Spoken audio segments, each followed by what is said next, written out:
कक्षा 9 विषय गणित प्रश्नावली 2.4 बहुपद के बारे में बात करेंगे, जिसके 1 से लेकर 3 क्वेश्चन हमने पिछले 2 वीडियो में कर लिए हैं।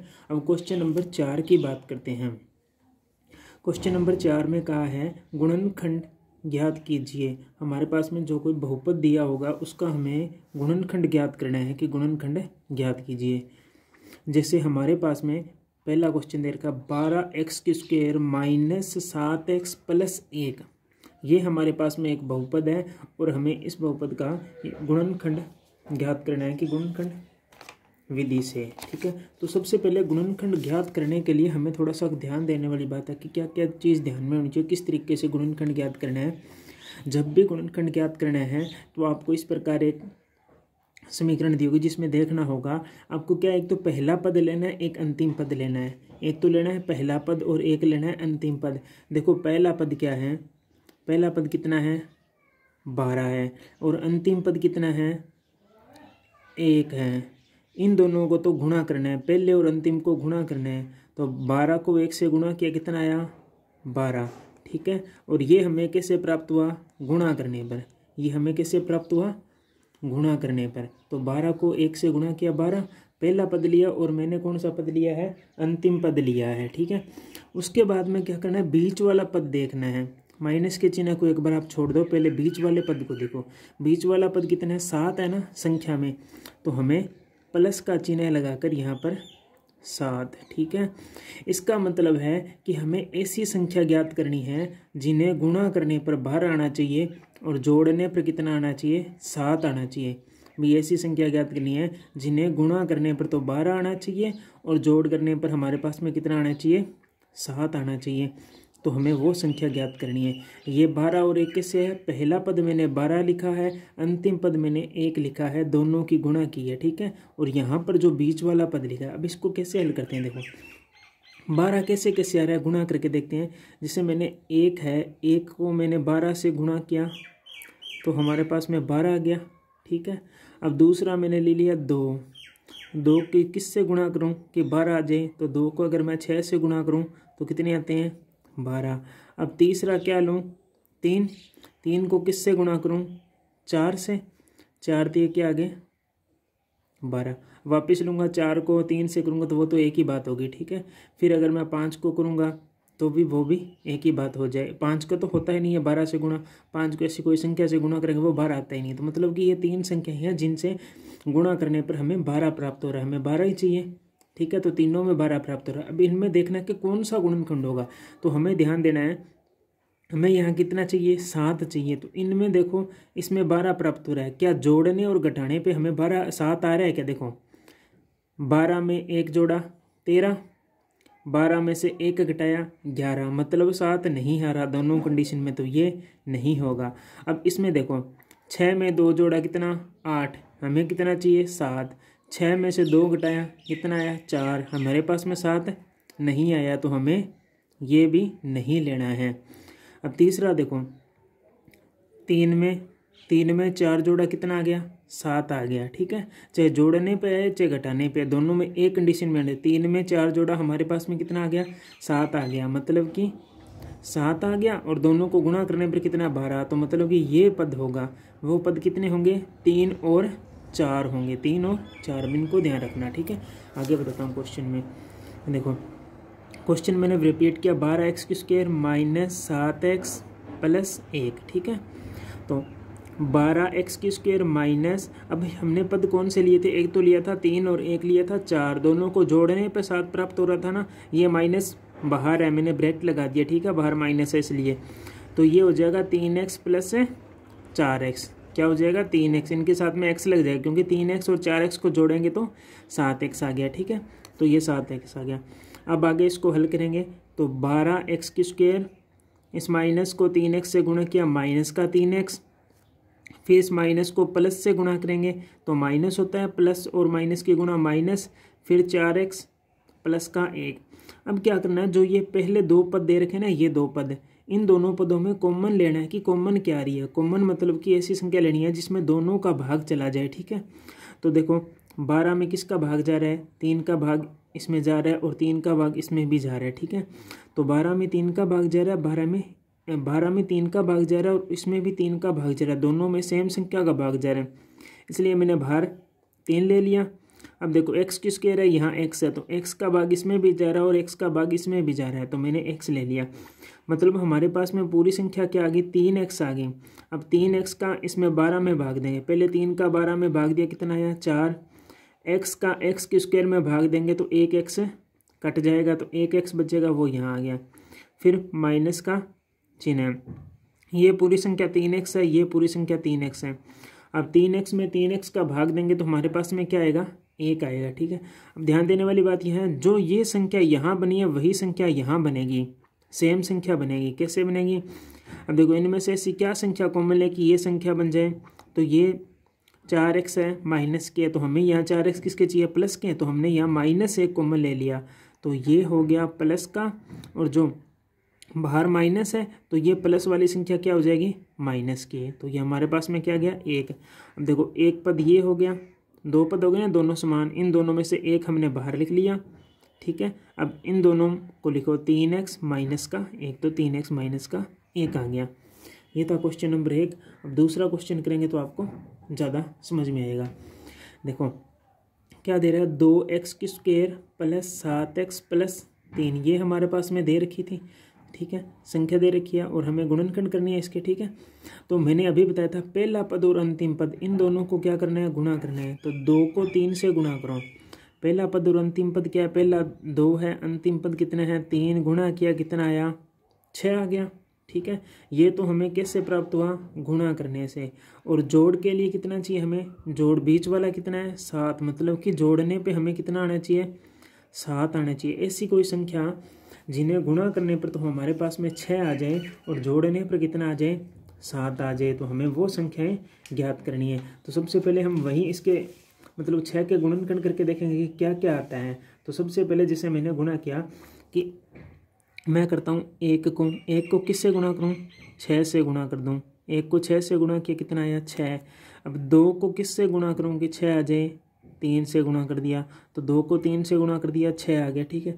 आगे 3 को 3 से करूँगा तो 9 आ जाएगा, इस प्रकार 6 आ नहीं रहा, ठीक है। तो इसमें कितनी संख्याएं आ गई, हमारे पास में 2 आ गई। अब हमारे पास में कंडीशन क्या है, गुणा वाली कंडीशन तो देखो सही बैठ रही है, यहाँ भी 6 आ रहा है, यहाँ भी सही आ रहा है, दोनों में गुणा वाली कंडीशन तो सही बैठ रही है। जोड़ वाली देखो कि जोड़ने या घटाने पे ये 7 आ रहा है क्या, पहले इसको देखो, 3 में से 2 गया, 1 बचता है, 3 में 2 जोड़ा 5 हो गया, मतलब 7 किसी भी कंडीशन में नहीं बन रहा, तो ये कट हो जाएगा। अब इसमें देखो 6 में 1 जोड़ा 7, मतलब कि ये कंडीशन बन गई ना, तो हमारे पास में क्या हो जाएगा, गुणनखंड 1 और 6 हो जाएंगे इसके। तो हम इसको लिखेंगे 2x की स्क्वायर, पहले तो ये संख्या सेम लिखी 2x की स्क्वायर। अब हमारे पास में यहाँ क्या था, 1 था ना, इसलिए हमने यहाँ लिख दिया 1x प्लस 7 में क्या था 6, तो यहाँ लिख दिया 6x, ठीक है। अब की बार यहाँ माइनस का चिन्ह नहीं है, इसलिए हमने इनको ब्रैकेट में नहीं लिखा, डायरेक्ट ही लिख दिया, ठीक है। तो यहाँ आ गया 6x प्लस का 3। अब देखो वही संख्या दोनों में कॉमन लेनी है, दोनों में किसका भाग जा रहा है, अब देखो 2 का भाग इसमें जा रहा है, इसमें 2 का भाग नहीं जा रहा क्योंकि वहाँ 1 है, 2 के जोड़े बनाने हैं, तो 2 तो कॉमन नहीं ले सकते। अब x देखेंगे, x का भाग इसमें भी जा रहा है, x यहाँ भी इसमें भी जा रहा है, दोनों में x का भाग जा रहा है, तो हमने बाहर x कॉमन लिया, तो ये 2 का तो 2, इस x की स्क्वायर में इस x का भाग देंगे, जैसे ये x की स्क्वायर है और नीचे x है, इसका भाग देना होता है, तो x की स्क्वायर में से स्क्वायर कट गई, बचा क्या x जो यहाँ आ गया, ठीक है। इसी प्रकार प्लस का चिन्ह, यहाँ क्या है 1x है, यहाँ क्या 1 है, तो देखो 1x में x का भाग देंगे तो x से तो x कट जाएगा, हमारे पास में क्या बचा 1, जो मैंने यहाँ लिख दिया, इस प्रकार प्राप्त हुआ। अब जो मैंने अभी बताया था ये वाली सेम कंडीशन यहाँ बनेगी, आगे बनती है, तो इसको कैसे बनाएंगे। अब देखो इन दोनों में क्या कॉमन आ रहा है, किसका भाग जा रहा है इन दोनों में, देखो 2 का इसमें भाग जा रहा है, परंतु 2 का भाग इसमें पूरा भाग नहीं जा रहा, 3 में इसका पूरा भाग जा रहा है, इसमें भी 3 का पूरा भाग जा रहा है, तो 3 का भाग देंगे, तो देखो यहाँ इसलिए हमने बाहर कॉमन 3 ले लिया, तो 3 का 6 में भाग दिया, 2 साथ में x था तो x लिख दिया, प्लस का चिन्ह, 3 का 3 में भाग दिया, कितना आया 1, तो 2x प्लस 1, एक ये रहा 2 बन गई, दोनों में से 1 बाहर ले लिया, ठीक है। तो बचा क्या x प्लस 3, तो x प्लस 3 ये इसके क्या हो गए, गुणनखंड हो गए। अब क्वेश्चन नंबर 3 की बात करते हैं आगे। इन क्वेश्चनों को थोड़ा सा ध्यानपूर्वक समझना, समझ में आ जाएंगे, ठीक है। तो क्वेश्चन नंबर 3 में हमारे पास में दे रखा है 6x² प्लस 5x माइनस का 6। इस प्रकार ये हमारे पास में कंडीशन दे रखी है और इसमें गुणनखंड करनी है। तो वही मैंने अभी बताया था कि पहले और अंतिम, देखो क्या करना है, पहला और अंतिम चिन्ह को एक बार छोड़ दो, प्लस माइनस को, ठीक है। सीधे देखो पहला और अंतिम दोनों को गुणा कर लो। क्या है पहला, पहला है 6, अंतिम क्या है 6, गुणा कर लो, कितना आया 36। क्या बात आपको समझ में आ गई? भी हमने गुणा किया, मतलब ये हमें गुणा करने पर प्राप्त हुआ, ठीक है। बीच वाली संख्या क्या है 5 है, तो वो हमें हमेशा ही मतलब कि जोड़ने या घटाने पर 5 आनी चाहिए, ये हमारे पास में कंडीशन है। अब हमें ऐसी संख्याएं ढूंढनी है कि गुणा करने पर 36 आ जाए और जोड़ने पर कितना आ जाए 5 आ जाए, या घटाने पर 5 आ जाए। तो हमें क्या करना है, वही पहले जो हमने गुणा करके देखे थे उसी प्रकार हम करके देखेंगे 36 को। जैसे 1 को मैंने पहले 36 से गुणा किया, 36 किन किन की गुणा करने पर 36 आता है, ठीक है। तो 1 को कर लिया। अब देखो फिर मैंने किया 2 को किससे गुणा करूँगा 36 आ जाए, तो 2 को 18 से गुणा करूँ तो 36 आ जाएगा। फिर 3 को किससे गुणा करूँ कि 36 आ जाए, तो 3 को मैंने 12 से गुणा किया, 12 या 36। फिर 4 को किससे गुणा करूँ 36 आ जाए 9। फिर 5 को किससे गुणा करूँगी 36 आ जाए, आता ही नहीं, तो एक और बचता है 6, तो 6 को 6 से गुणा करूँ 36। इतने ही कंडीशन है जिन पे गुणा करने पर क्या आता है 36 आता है, जो कि हमने लिख लिया है, मतलब कि ये इसके गुणनखंड हो जाएंगे 36 के, ठीक है। ये इस प्रकार। तो अब देखते हैं, ये 36 तो आ गया, ये हमें चाहिए था। अब देखते हैं कि किन में ये 5 प्राप्त हो रहा है जोड़ने और घटाने पर।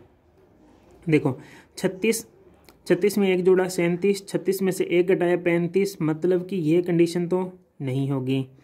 अब देखो 18 में 2 जोड़ा 20, 18 में से 2 घटाया 16, दोनों कंडीशनों में मतलब एक कंडीशन बननी चाहिए जोड़ने या घटाने की, तो बन ही नहीं रही है यहाँ पे, तो है ही नहीं। अब देखो 36 में 12 में 3 जोड़ा 15, ठीक है, और 12 में से 3 घटाया तो 9, तो ये भी नहीं हो रहा। लास्ट वाली देखो 6 में 6 जोड़ा 12, ठीक है, और 6 में 6 घटाया तो 0, मतलब ये भी नहीं रही है। अब देखो 9 में 4 जोड़ा कितना होता है 13, परंतु 9 में से 4 घटाने पर कितना आता है 5 आता है, जो कि हमें चाहिए, और गुणा करने पर 36। तो ये वाली कंडीशन जो मतलब कि इसके टुकड़े क्या हो जाएंगे 9 और 4 हो जाएंगे, क्योंकि 9 में से अगर हम 4 घटाएंगे तो हमारे पास में 5 आ जाएगा, और 5 ही हमें चाहिए था।